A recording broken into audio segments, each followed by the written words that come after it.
Alo, nhớ xong à? Hai nhớ xong à? Nung nốt chế, bé tôi thấy bé lúc rồi nó sai nó, của tôi nhặt đua thia,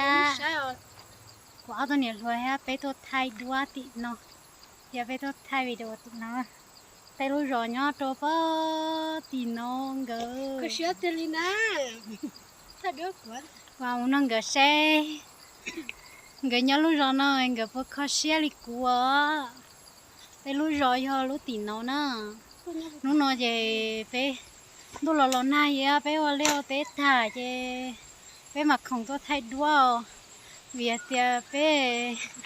cứ chứ bé chỉ không có thay đua lên nữa bé rồi lo cơ bé trong vô bé tay vô bé chỉ là đỡ bé lo như nhau bé nọ ní rõ thế gì nè này quá tôi nhặt đua nó bé tôi thay đua bé nhớ lúc rồi nó bé cứ chỉ bé chỉ không tôi thay đua liền nó chỉ muốn non gờ thia bé thia tôi thay đua vậy kìa đồ lò na thia bé ô té tia té ta chỉ gờ thia li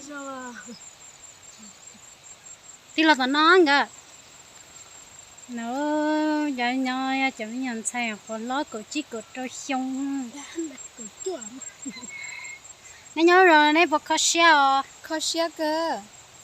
ô dọ khó xe ra làm dọ Hả chị khó sữa. chắc cái phải che luôn đâu tôi sẽ tao nè ha chỉ một tủ lú đi bây giờ cháu lúc còn cơ chế lỗ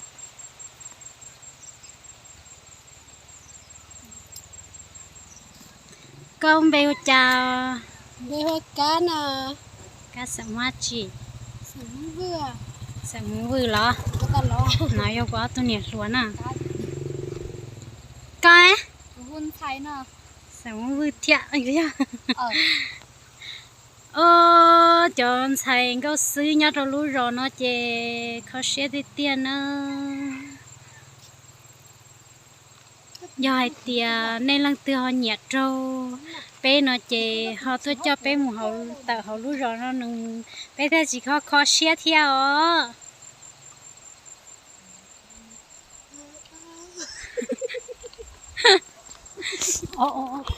Cho đâu.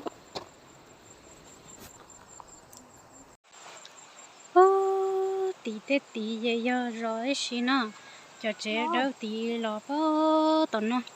chuối to rồi á bón trà ơi to rồi nhá bón trà nó thay chỉ bỏ về đây bên đi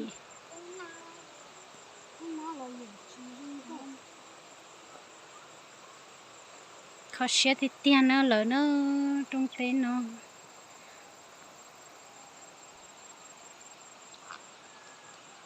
đây rồi nó nhớ cho bơ bị to xe là sẽ chén xe